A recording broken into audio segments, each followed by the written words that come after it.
దేశంలో అన్ని చేంజ్ అయ్యాయి, మీ నగలు కూడా చేంజ్ చేయండి. మీ పాత నగకు గ్రాముకి 150 రూపాయలు ఎక్స్ట్రా పొంది కొత్త నగలు తీసుకోండి. అదే తక్కువ తరుగుకు మీ లలితలో మాత్రమే. విజయవాడ కార్పొరేషన్ ఎన్నికల్లో కూటమిదే విజయమని మంత్రులు నాదెండ్ల మనోహర్, కందుల దుర్గేష్ అన్నారు. కూటమి ధర్మాన్ని పాటిస్తూనే క్షేత్రస్థాయిలో జనసేనను మరింత బలోపేతం చేయాలని పిలుపునిచ్చారు. విజయవాడ జనసేన నేతల సమీక్షా సమావేశంలో మంత్రి, విజయవాడ పార్లమెంట్ నియోజకవర్గ పరిశీలకులు కందుల దుర్గేష్, మంత్రి నాదెండ్ల మనోహర్ పాల్గొన్నారు. జనసేన అభ్యర్థిత్వం ఆశిస్తున్న వారితో కందుల దుర్గేష్ ముఖాముఖిగా మాట్లాడారు. స్థానిక సంస్థల ఎన్నికలకు అందరూ సిద్ధం కావాలని, జనసేన పార్టీ బలం పెంచుకోవడం ద్వారా ఎక్కువ స్థానాల్లో పోటీ చేసే అవకాశం ఉంటుందని మంత్రులు చెప్పారు.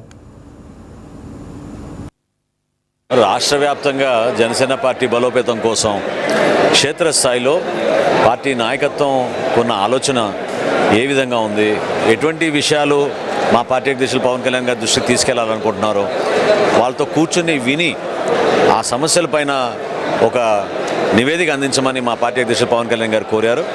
ఈ వేదిక ద్వారా విజయవాడలో గతంలో మేము పోటీ చేసిన 64 స్థానాల్లో 39 స్థానాలు పోటీ చేసాం. భారతీయ జనతా పార్టీతో పాటు కలిసి సుమారు 50,000 ఓట్లు ఆ రోజు వచ్చినాయి.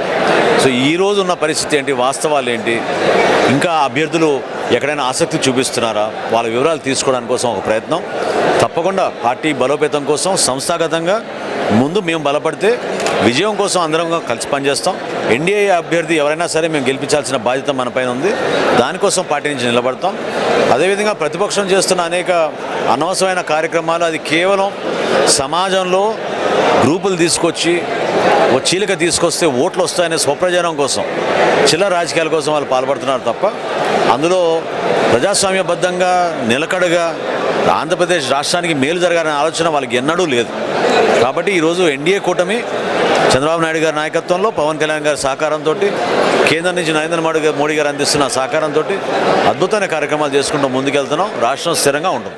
విజయవాడ పార్లమెంటుకు సంబంధించి మనం ఏర్పాటు చేసుకున్న సమావేశంలో మీతో కలిసి వారం రోజులు పైబడి అనుక్షణం కలిసి పనిచేసినటువంటి సందర్భాన్ని గుర్తు చేస్తున్నాను. కింద కూర్చున్న వాళ్ళు అనేక మంది ఆ రోజున శ్రీ పవన్ కళ్యాణ్ గారు గుర్తించినటువంటి అనేక మంది జన సైనికులు, వీర మహిళలు ఆ కమిటీలో ఉన్నారు. వారందరూ కూడా నిరంతరం పనిచేసి ఎన్టీఆర్ జిల్లాలో జనసేన పార్టీని ఎలా బలోపేతం చేసుకోవాలనేటువంటి విషయంలో మీరందరూ చూపించినటువంటి ప్రత్యేకత ఖచ్చితంగా ఆదర్శప్రాయం. అదే రోజున నేను గమనించినటువంటి మరో అంశం, వచ్చినటువంటి ప్రతి ఒక్కరూ, దరఖాస్తు చేసుకున్న ప్రతి ఒక్కరిని నేను వ్యక్తిగతంగా కలిసి మాట్లాడాను. నాతో కలిసి మాట్లాడినప్పుడు నాకు ఆనందం కలిగించిన అంశం ఏంటంటే, వచ్చిన వాళ్ళందరూ కూడా 2014 నుంచి కూడా మేము జనసేన పార్టీలో ఉన్నామని చెప్పిన వాళ్ళే ఎక్కువ మంది వచ్చారు. దాంతోపాటు సమాజంలో వివిధ వర్గాల వారు, కేవలం ఒక కులానికో ఒక మతానికో పరిమితమైన వారు కాదు, అన్ని కులాల వారు, అన్ని మతాల వారు.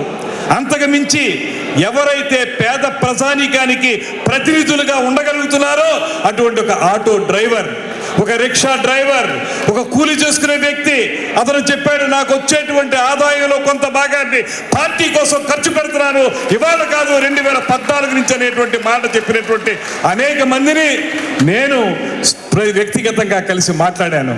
నాకు అనిపించింది, ఇంత బలమైనటువంటి భావజాలాన్ని అందిపుచ్చుకున్నటువంటి జన సైనికులు, వీర మహిళలు ఉండటం అనేది ఈ ప్రపంచంలోనే వేరే రాజకీయ పార్టీకి సాధ్యం కాదు. అది కేవలం జనసేన పార్టీకి మాత్రమే సాధ్యం అనేటువంటి మాటను కూడా.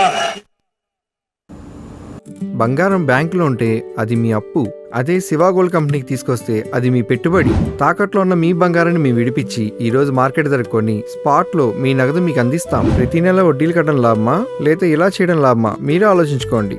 శివ గోల్డ్ కంపెనీ, అప్పులేని ఆనందకరమైన రేపటికి సరికొత్త మార్గం. జస్ట్ ఒక కాల్ చేయండి. తాకట్లో ఉన్న మీ బంగారాన్ని విడిపించి ఈ రోజు మార్కెట్ రేట్కే కొనబడును.